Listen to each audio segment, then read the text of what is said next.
can I give to you? What can I offer to a king for all the love you show?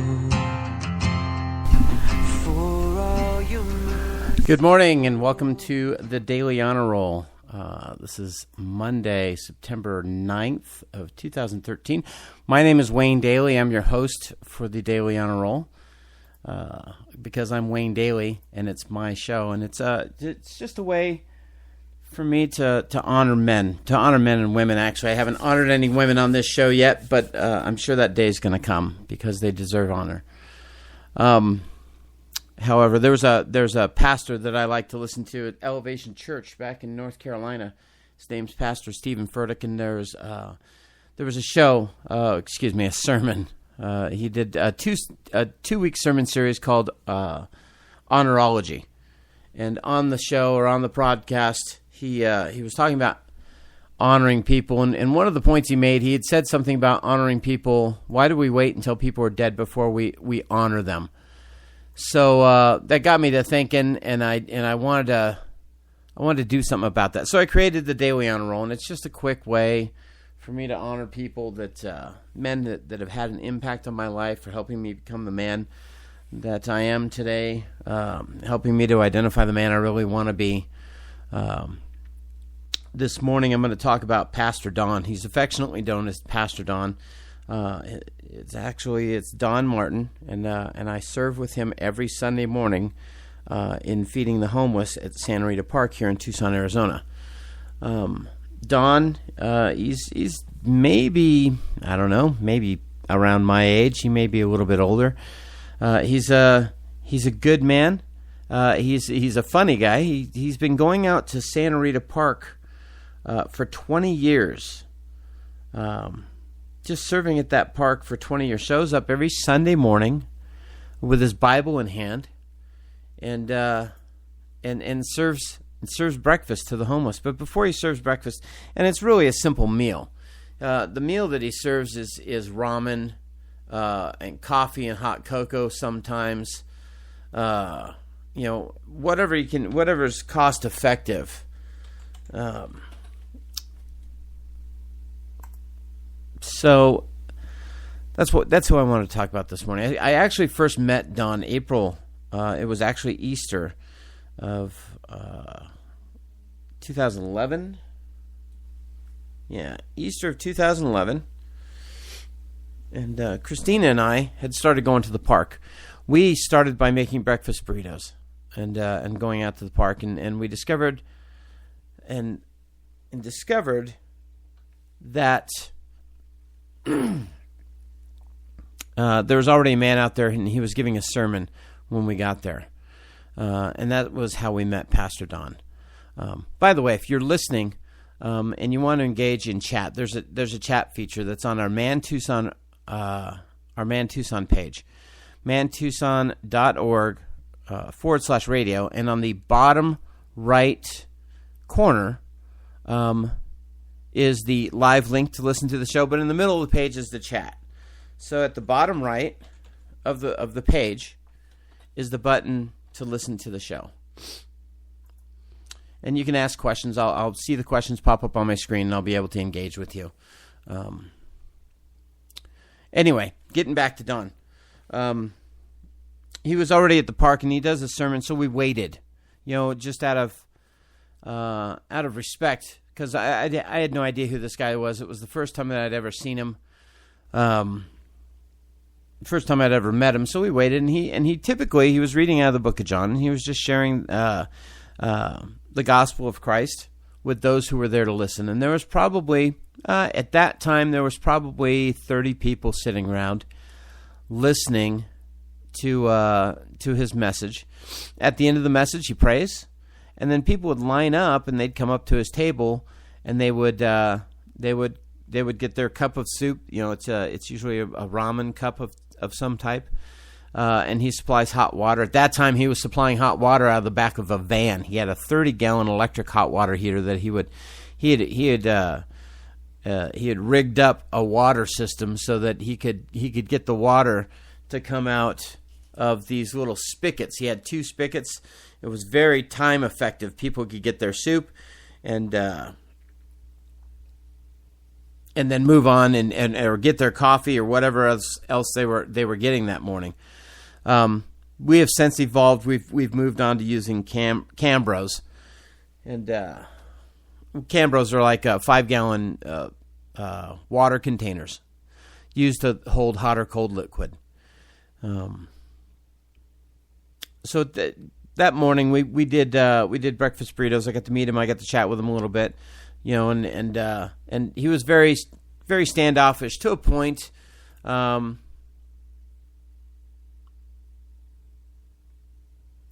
That we really didn't connect. We didn't connect for quite a few weeks.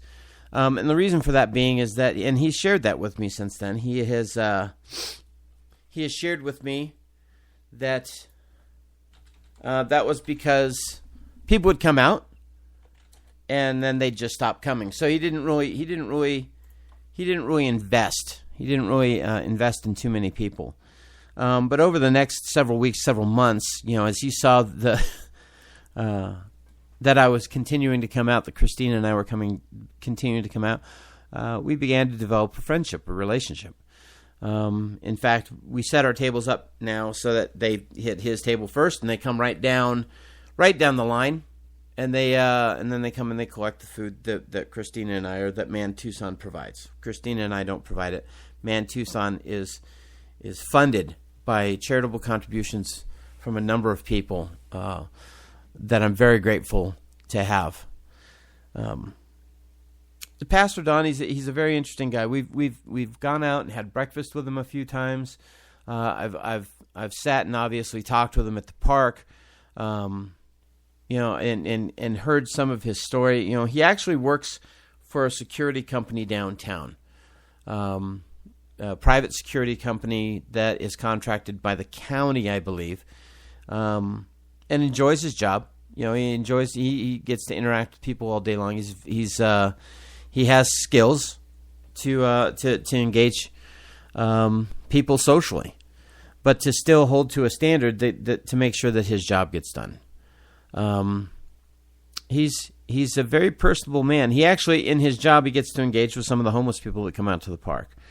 And he really does live to serve. You can see he does love his job. He's a husband and a father. He loves his wife and his kids. They've come out to the park before. We've been able to engage with them. But he does. There's something that lights up about the fact that he gets to open up the Bible and then read to the people or share the gospel with people before we serve them. We've been serving together for 2.5 years. And he's an encouragement to me. He really is. We pray together and we talk together, and we're gotten to a point to where we coordinate coverage at the park now. If one of us can't be there, we always let the other one know so that an expectation is met. We do expect to see each other at the park, and we can provide coverage, and that's one of the things. Don understands how important it is to have a work-life balance, and before he had felt he had taken vacation days, but now and I call it vacation days. We're volunteering at the park. It's nobody's paying us to do it. We do it out of the joy of our heart, but it is like a job. And before, he would take off and go camping with his family, or go fishing, or take care of his family. But there was just never really anybody that he could lean on or depend on to be there to make sure that people were being fed. I mean, other than God, who makes sure that we get everything we need. But now we've got a partnership. Don and I, we communicate. This last weekend I had to be gone. I had to go take care of some personal family business. There was a memorial service for my brother-in-law's brother that we were asked to attend, that we were asked to participate in. So we went and we did that instead of going to the park. And Don said, "Okay, I've got it covered." Don will come up to me and go, "Listen, I think I'm going to go camping and take my kid fishing. Are you available to make sure that you'll be at the park this weekend?" Yes. And we get that right.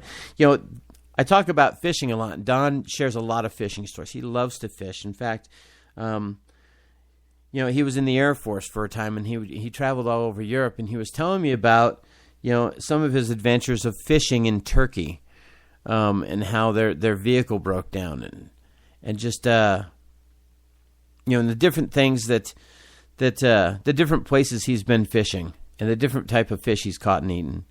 I'm not a fisherman. I wish I could give you more details. I enjoy listening to the stories. However, it's not like I remember all the details.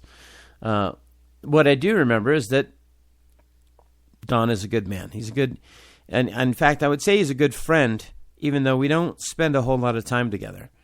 I know that if I had need, I could pick up the phone and call him, and he would be there for me. We do kind of trade off responsibilities on hot water, especially if one of us if he's not going to be there, I take over the hot water, and so on, and make sure he gets the Cambros back, so that he could take over the hot water.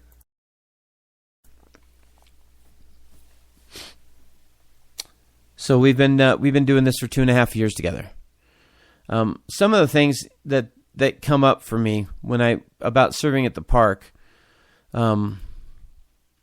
it's part of what I'm called to do. It's part of the man I want to be. It's part of the service that I give, and I really, there's a couple of pieces of scripture I'm going to read this morning that I know I've heard. I'm going to read it out of Matthew and James. First James 2:14-18 says, "Faith without works is dead." What it is, what good is it, my brothers, if someone says he has faith but does not have works? Can that faith save him? If a brother or sister is poorly clothed and lacking in daily food, and one of you says to them, "Go in peace, be warmed and filled," without giving them the things needed for the body, what good is that? So also faith by itself, if it does not have works, is dead. But someone will say, "You have faith and I have works. Show me your faith apart from your works, and I will show you my faith by my works." And that's really that I don't go out to the park to show you my faith by my works. I go out to the park because there's people out there that need stuff. It's something that Don and I share, is we have a desire to serve those who have a genuine need. And I'm glad that Don is out there. Don provides, or Pastor Don, we call him. He's not really a pastor. I figure any man that stands up and reads the word in front of a gathering of people for 20 years, he may not be a seminary graduate, but he's a pastor nonetheless, as far as I'm concerned. So we affectionately refer to him as Pastor Don. He has a genuine need, a genuine heart to let people know that there's a God out there that loves them. And I deeply respect that about Don.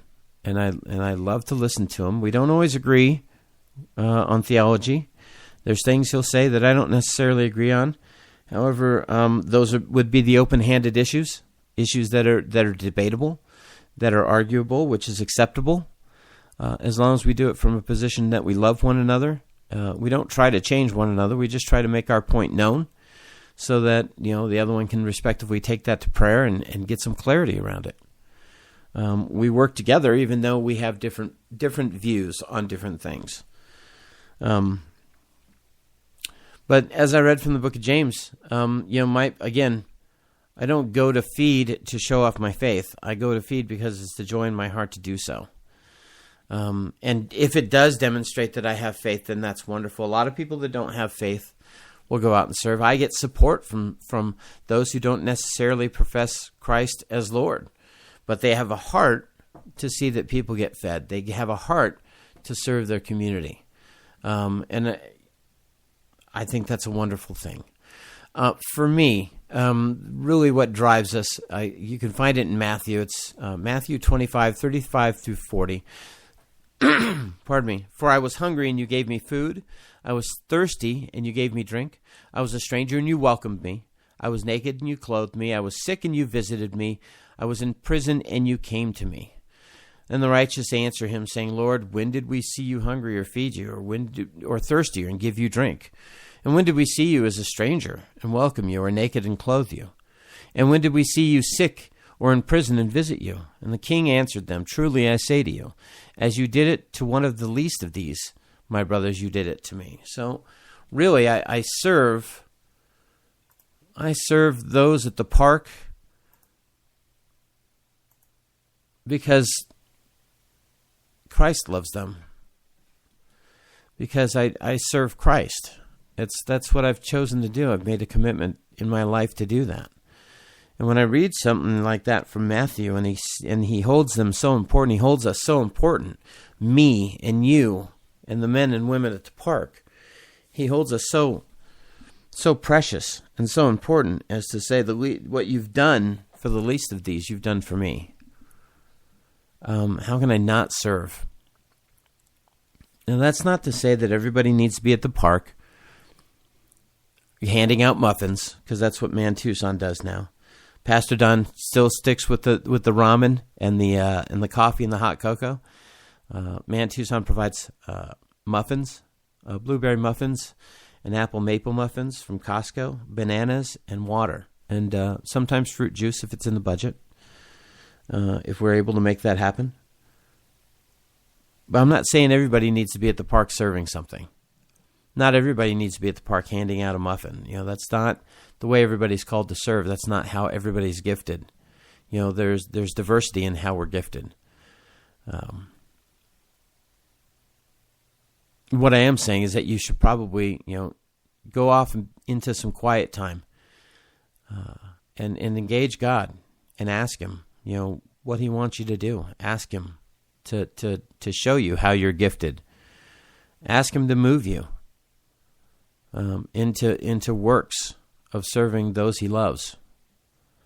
And I promise you, it's going to be something that you don't get to say no to. Because first of all, you won't want to say no. There'll be mornings you want to say no. Trust me, there's mornings I want to say no. There's mornings I just don't want to get out of bed and go to the park. But the desire to be at the park always wins. It always overpowers the desire that I have to stay in bed and sleep. I love my friends at the park. In fact, there's several faces that I love to see. There's this one man. His name is Victor, and he speaks very little English, and he's in a wheelchair, and there's some kind of bone spurs, or there's something. I was able to see his feet. Normally, he's in a wheelchair, and he kind of scoots along. He walks. He has use of his legs, and he walks along, scoots his wheelchair along. But he always has the brightest smile, the biggest smile I've ever seen, and he always calls me Padre, which is Spanish, I believe, for father. But it's a term. It's like calling me pastor. And he's hey Padre, and he comes over and he scoots over, and we always shake hands, and I always lean over and I always hug on him. And a couple weeks ago, I saw him at the Gospel Rescue Mission. I actually go and speak at the Gospel Rescue Mission once a month. In fact, this week I'm going to speak at the Gospel Rescue Mission on Thursday. Just remember that. So it's a good thing I'm talking about it this morning. Victor was there, and I've always seen him at the park, but I've never seen what's wrong with his legs. And while I was at the mission, I saw what was wrong with his legs. And I've taken to praying for him to be healed. Because he's a very gentle spirit. He always has a smile, and he doesn't have a home, a place he calls home. He lives at the mission or at the Salvation Army. He's at the park eating, but man, you could never tell by the look on this guy's face. He's always got a smile for everybody. He gets along with everybody. But I've taken to praying for healing, and part of the reason for that is the teaching that we're doing at Crossroads Church on spiritual gifts. But Pastor Don is a very firm believer of supernatural healing, and the ability for us to pray for people to be healed. He lays claim that he has personally seen miraculous healing. I myself can lay that same claim as I'm coming into a belief of spiritual gifts. So I would ask you to pray for Victor to be able to walk, to be healed, and do that through your faith. That's really all I have this morning. Pastor Don, except for one last thing. Pastor Don, he's been coming out to the park. He's not a church. He doesn't have a 501c3. He doesn't have a website where he takes collections or charitable contributions Anybody that gives anything to him, it's not tax deductible. Pastor Don has been operating at the park for 20 years, and has barely missed a weekend and never been rained on, according to him. Now, that might be a memory issue, because I think we almost got rained on one morning. But for 20 years, he's always had it provided to him to be able to go out to the park and provide for others. And that's an amazing testimony for how God shows up when we ask, and we humble ourselves in prayer to go before God and ask Him to provide what we need to provide for others. He's a good friend. I don't throw around mentor too easy, and I'm on the cusp of calling him a mentor just in how I serve at the park. But he's a good man. I'd ask you to pray for Pastor Don and his ministry and what he's doing, and how Man Tucson can continue to support him in reaching people with the gospel of Jesus Christ. That's really all the time I have for the Man Tucson radio program, Daily Honor Roll this morning. That was Pastor Don Martin, who goes out and feeds the homeless out of the park at Santa Rita every Sunday morning. We're out there at 8 a.m. Santa Rita is at 22nd and 3rd Street. If you ever have just a deep desire to come out and find out what we're doing at Man Tucson, and to meet Pastor Don, come on out to the park. We'll put you to work. And that work is just praying with people if they ask for prayer, handing out a muffin, handing out a banana. If you're not comfortable praying with people, trust me, there's plenty of people there to pray with people. You don't have to pray with anybody if you don't want to. But you are encouraged to join us if we do pray for somebody, just to come alongside and put your hand on them. We want to thank you for your support to Man Tucson. I'm very blessed and deeply encouraged with the support and how everything that we need shows up when we need it. And I have to thank you for that. And I thank God primarily for working through you to provide what we need. I will be back next Monday at 10 a.m. with another Daily Honor Roll. Actually, next week, as I'm looking down the calendar, next week is September 16th on Monday, and that would be my son Brendan. It would be his birthday. So I think I'm going to have to do a Daily Honor Roll for my own son. That's going to be fun. You're going to want to tune in for that one. Yeah. Well, let me thank you again. This is Wayne Daly. I am the president and founder of Man Tucson Ministries here in Tucson, Arizona, providing leadership training for men and community outreach and service to the homeless and low-income families of Tucson and South Tucson. I wish you have man, it's early, no coffee.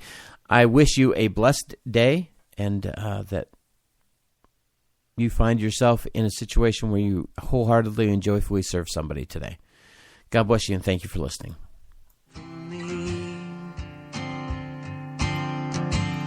I called your name, you heard my cry, out of the grave and into life. My heart is yours, my soul is free. Thank you, God, for